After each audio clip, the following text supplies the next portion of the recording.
Hi there. In this video, I'm going to be talking about homoskedasticity as one of the Gauss-Markov assumptions.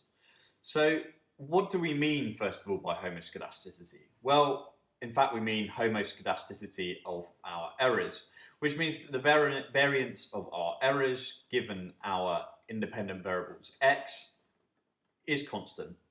So if I was to think about there being some relationship between y and x, and I had some sort of sample of data which looks something like this, and then perhaps if I fit a straight line to this data, so I'm using a sort of model linear in my independent variable x, then we can sort of think about the errors which our model is making are basically constant across our independent variable x. They're basically the same as I increase my x variable. They're basically both, all the errors lie within these sort of straight error bars. Well, we can contrast this with the circumstance whereby if we had heteroskedastic errors. So here it would be the case that if I had some sort of y and x and I had some points, some data points, which basically as x increases, there was a larger variance in y.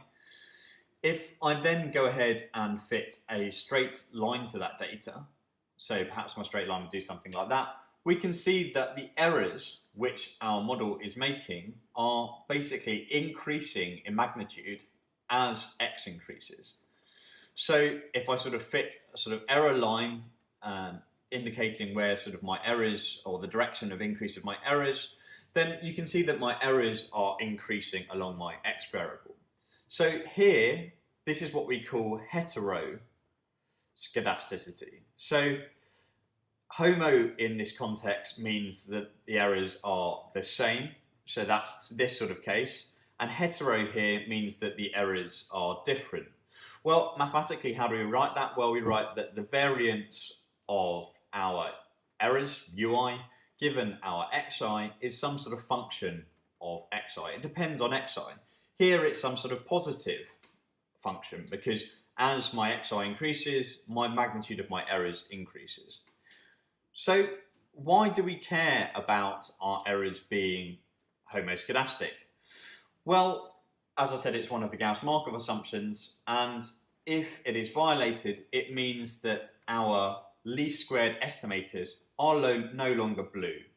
In particular, they are no longer best. So there are other linear unbiased estimators which have a lower sampling variance.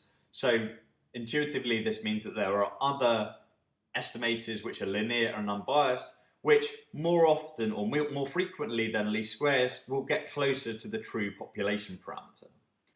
And the intuition from this is that essentially if I've got heteroskedastic errors, there is some sort of information which is inherent in my system which I'm not including in my model.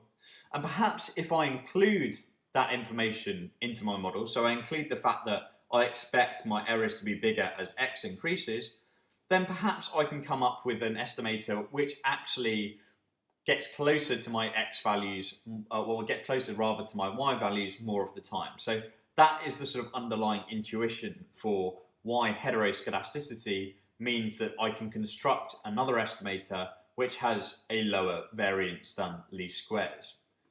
In the next few videos, I'm going to give some actual practical examples of where heteroskedasticity arises, and that's going to conclude our discussion of the Gauss-Markov assumptions.